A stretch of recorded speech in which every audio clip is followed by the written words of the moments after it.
was knocked down, heard the countdown through the haze, in the face of defeat, yeah. I was ruled out with no bailout, on my own, all alone, left to bleed out. But I rose up from the ground, just like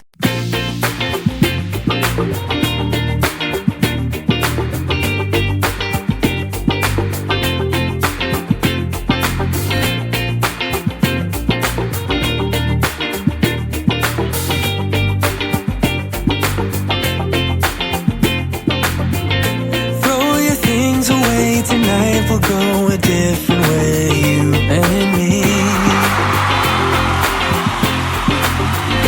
Tell your friends that this might take some time and you'll be back another day. I can see us breaking down the barriers. Oh yeah. Hello and welcome to Life Well Lived. I'm your regular host, Omobola Steven, frank, open and uninhibited. You can catch up missed episodes on my blog site, humanity2life.com, or on my Facebook page, Blue Buttons Communications Networks. So, how do you feel about yourself? Don't say positive or hurt. It's all about self-esteem. That's what I'll be talking about today, so sit back and let's have a good time together. You and me.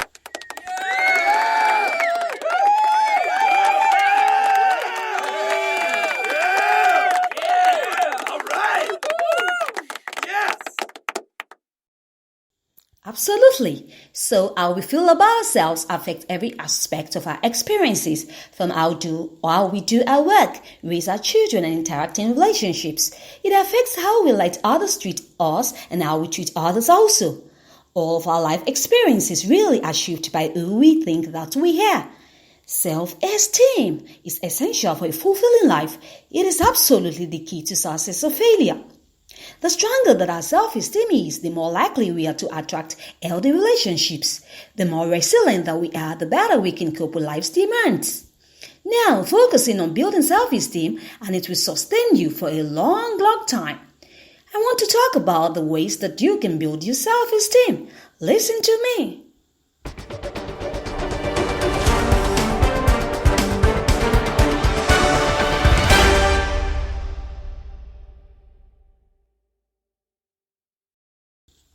Yeah, number one is integrity. Building healthy self-esteem requires integrity. This means honestly matching who you are on the inside with who you are on the outside. When you're not being sincere with yourself or to other people in your life, the fraud is directed right back at you. Your self-esteem takes the hit. Now, courage and independent thinking, I know, are elusive traits, and this is why so many people or so few people are authentic. That's so poor. When we have integrity, the more self-respect we earn and our self-esteem begins to flourish. Now get ahead and get integrity. Another critical aspect of integrity is keeping our word. It isn't easy though, I know that, because I'm not perfect too. I believe this is one of the prime reasons our world is in such a state right now. My question to you is, do you keep your word? All the time? Now, when you break your word, you break an agreement, absolutely. There's no such thing as little agreement, not at all. All agreements are very important. They are all based on doing what you say you're going to do. Now that's integrity. The outcome can be war when leaders of countries break agreements. Husbands and wives break agreements and marriages fall apart. When business partners break agreements, the lawyers get rich. That's it. Now let's look at personal responsibility. Being responsible, it generates self-esteem. The world needs more participants and not more passengers. So get personal responsibility now. Active, responsible people get things done. They are not codependent. They are not dependent on society to look after them, nor do they expect handouts. Now, here's the big question to you. Consider it carefully and be honest with yourself. Are you taking personal responsibility for creating the life that you really want? Or are you just hoping it will all work out? If you feel better or if you want to feel better about yourself, start taking responsibility in more areas of your life. That is it. If you take more responsibilities of your life, you will see changes. I bet you. Now, let's talk about boosting your self-image. Self-image is based on how you've interpreted what others said, how they treated you, and what you told yourself. Your self-image may or may not be accurate, really, yet it forms your personal beliefs. A belief is anything that you hold to be true. Now, most of our beliefs are formed in childhood when our life experiences and knowledge is limited.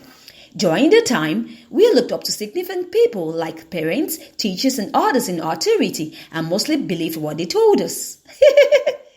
Over the years, these beliefs come around to form our attitudes and create life experiences. That is it.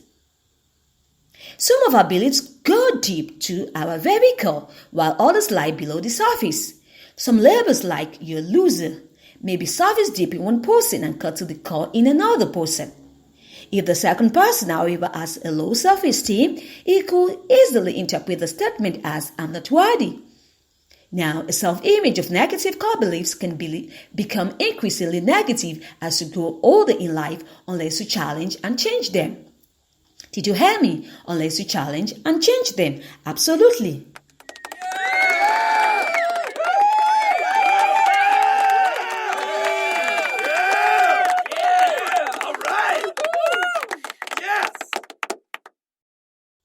As an adult, you have beliefs about everything, including your intelligence, competence, image, and lovability. Unfortunately, much of what you believe is false. To help you better understand this analogy, let's take a look at the glasses. Have you ever worn someone else's glasses? They distort the true image of you and your life. That's it. Now, the question is, whose perceptions are you wearing? False beliefs limit you. That is it. They become the glasses through which you see your world, and that's not good enough. You don't see things as they are, you see things as you are.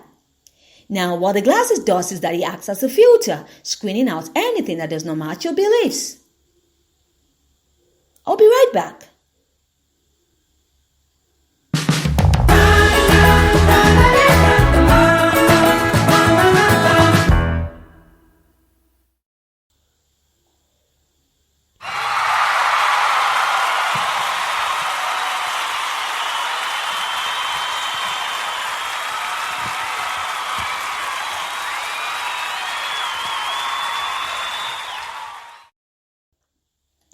Now I'm talking about how you can build healthy self-esteem.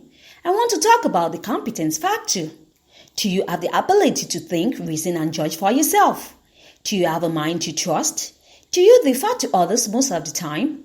These are important questions to ponder as you continue to build a foundation for healthy self-esteem. Competence really is like having an internal security.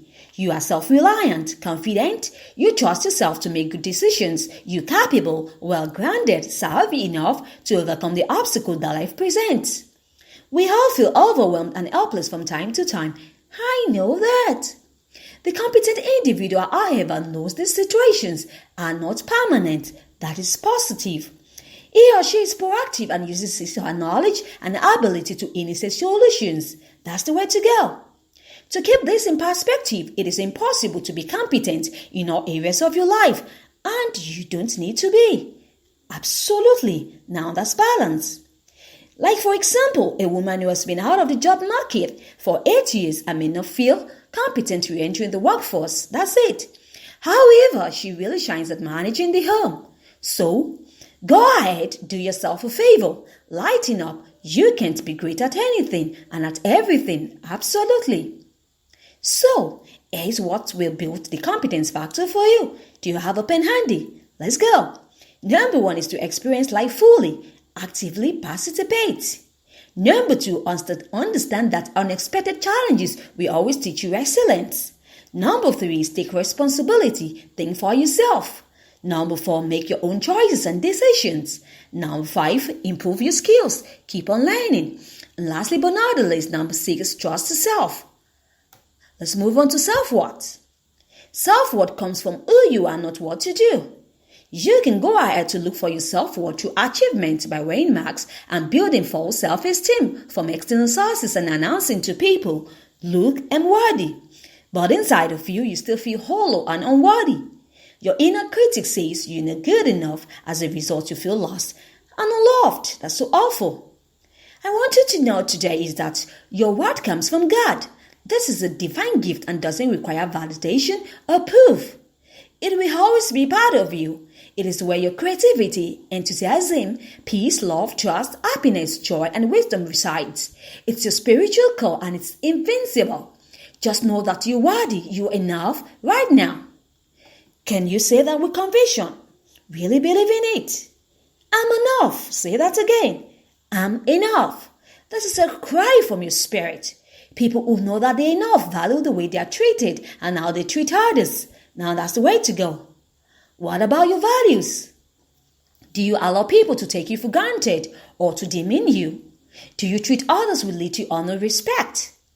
Now, only when you feel worthy and aid and have love for yourself can you love others unconditionally because you can give what you don't have. Then your love will be unlimited and will flow freely. That is it. Beautiful, you say.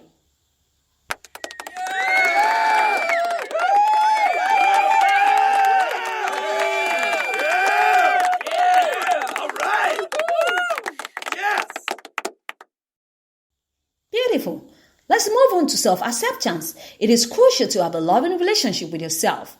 It isn't just a good thing, it's absolutely indispensable for a healthy, meaningful life. Of all the relationships you will have in this lifetime, you are the only one who will never leave you. Some of us really have bought into the belief that it is selfish, conceited, and morally suspect to love and accept ourselves. Who says? We are thought to satisfy others and live for everyone else. This is not the moral high ground, not at all. I know that we've all had enough of the me, myself, and I generation.